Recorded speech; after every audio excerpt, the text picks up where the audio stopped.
My reckless affair wrecked my life. Did I make the biggest mistake? I, 32F, have been in a committed relationship with my partner, Jake, 34M, for 7 years. Jake and I met through mutual friends, and from the beginning, we clicked in ways that made me believe he was the one. We shared the same values, had similar life goals, and our personalities complemented each other well. Jake is dependable, kind, and has always been there for me, even in my darkest moments. When my father passed away unexpectedly 3 years ago, Jake was my rock. He handled everything, from dealing with funeral arrangements to comforting my mother, while I was a wreck. I owe him more than I can ever repay. Our relationship wasn't perfect, though. Over the past 2 years, we've been in a bit of a rut. The initial excitement faded, and we both got bogged down by the daily grind of life. Jake started working longer hours at his job, and I threw myself into my own career. We still loved each other, but the passion and intimacy began to wane. We went from having sex multiple times a week to once a month, if that. We talked about it and agreed to work on it, but nothing really changed. Ethan, 29M, a colleague at work. Ethan and I started working on a major project together last year. Initially, it was all professional, just two people trying to meet tight deadlines.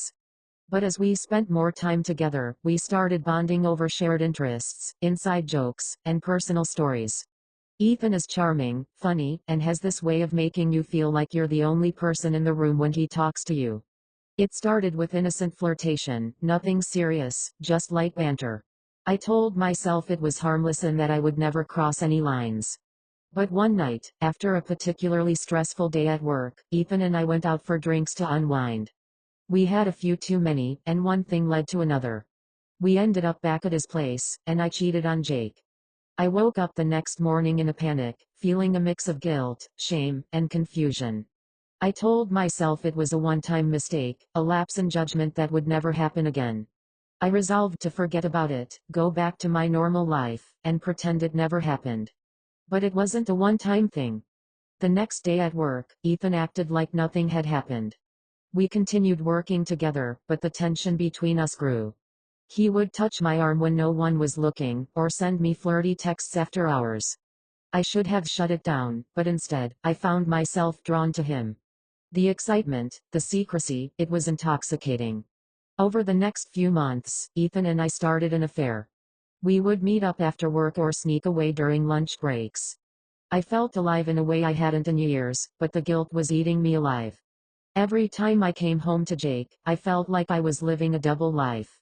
I wanted to end things with Ethan, but every time I tried, I found myself falling back into his arms.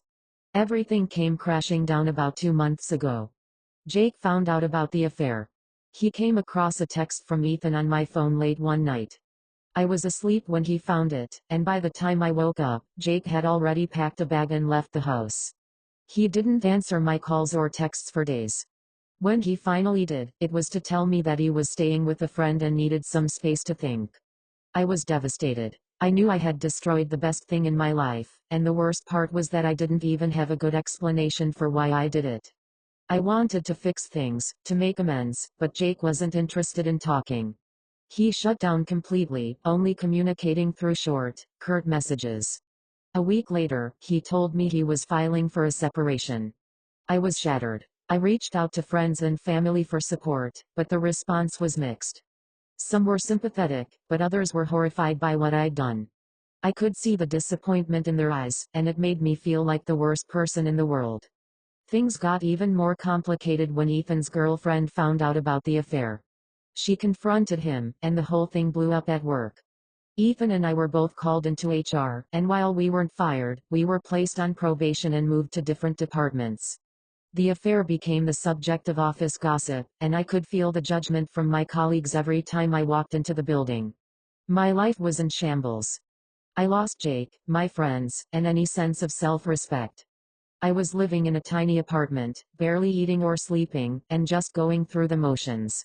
I knew I had brought this all on myself, but it didn't make the pain any easier to bear. Just when I thought things couldn't get any worse, I found out I was pregnant. The timing made it clear that the baby could be either Jake's or Ethan's. I was in a complete state of panic. I hadn't spoken to Jake in weeks, and Ethan was dealing with his own fallout. I felt completely alone and terrified of what the future held. I debated what to do for days. Should I tell Jake? Should I tell Ethan? Should I keep the baby or terminate the pregnancy? I felt trapped in a nightmare of my own making, and no matter what decision I made, I knew it would have far-reaching consequences. In the end, I decided to tell Jake. I couldn't bear the thought of keeping something so important from him, no matter how much I had hurt him. I called him and asked if we could meet. To my surprise, he agreed. We met at a coffee shop, and the conversation was painful and awkward. I told him about the pregnancy, and his face went pale. He didn't say much, just that he needed time to process everything. I told him I was willing to take a paternity test as soon as possible, but he just nodded and said he'd be in touch. I left the coffee shop feeling more lost than ever. I had hoped that telling Jake would bring some clarity, but it only added to the uncertainty. I didn't know what he was thinking or what he wanted to do, and I was too scared to push for answers. A few weeks later, Jake and I went through with the paternity test. It was an excruciating wait for the results. I barely slept, and when I did, I had nightmares about what was to come. I kept replaying all the mistakes I'd made in my head, wishing I could turn back time and make different choices. When the results finally came in, they showed that Jake was the father. I felt a wave of relief, but it was short-lived. Jake was still distant and cold, and I could tell he hadn't forgiven me for the affair. He said he would be there for the baby, but he didn't know if he could ever be with me again. I was heartbroken. I knew I had no right to ask for forgiveness, but I wanted so desperately to make things right. I begged Jake to go to couples therapy with me, to at least try to work through our issues for the sake of our child. He agreed, but I could tell his heart wasn't in it. We started going to therapy, and it was one of the hardest things I've ever done. Every session was like ripping open a wound and pouring salt on it. We talked about the affair, the issues in our relationship, and all the ways we had hurt each other over the years. It was brutal, but also necessary. I realized that the affair wasn't just a symptom of our relationship problems, it was also a reflection of my own insecurities and fears. I had been feeling unloved and unappreciated for so long that when someone like Ethan showed me attention, I latched onto it. But instead of addressing those feelings with Jake, I took the coward's way out and sought validation elsewhere. Therapy also forced Jake to confront his own issues. He admitted that he had been emotionally distant and focused on work to the detriment of our relationship. He realized that he had taken me for granted, assuming that I would always be there no matter what. But that didn't excuse what I did, and Jake struggled to move past the betrayal. Over time, we started to make progress. We learned to communicate better, to be more honest with each other about our needs and feelings. But it was slow, and there were days when it felt like we were taking 2 steps forward and 1 step back. Jake was still guarded, and I couldn't blame him. The trust between us had been shattered, and rebuilding it would take time, if it was even possible. I knew that I had to be patient, to prove to him every day that I was committed to making things work.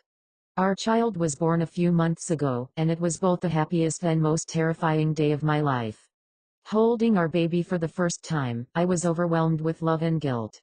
I looked at Jake, who was staring at our child with tears in his eyes, and I knew that I had to do whatever it took to make things right. Jake has been an amazing father. He's attentive, loving, and completely devoted to our child. But our relationship is still strained. We're co-parenting well, but the emotional connection between us is fragile. We're still in therapy, still trying to rebuild what we lost, but I don't know if we'll ever get back to where we were before the affair. I'm constantly reminded of my mistakes, and there are days when I wonder if it would have been better for everyone if I had just walked away. But then I look at our child, and I know that I have to keep trying. I owe it to them to at least give this my all. I have no one I can share this with, that is why here I am, laying it all out for you to judge. Am I the asshole for cheating on Jake and blowing up my entire life? I know I did something unforgivable, but I'm trying to make amends. Is there any hope for redemption, or is this just the price I have to pay for my actions? I'm terrified that no matter what I do, I'll never be able to fix the damage I've caused. I'm scared that Jake will never be able to forgive me, that our child will grow up in a broken home because of my selfishness. I'm haunted by what I did, and I'm desperate to find a way forward. Please be honest, am I the asshole? And if so, how do I move forward from here?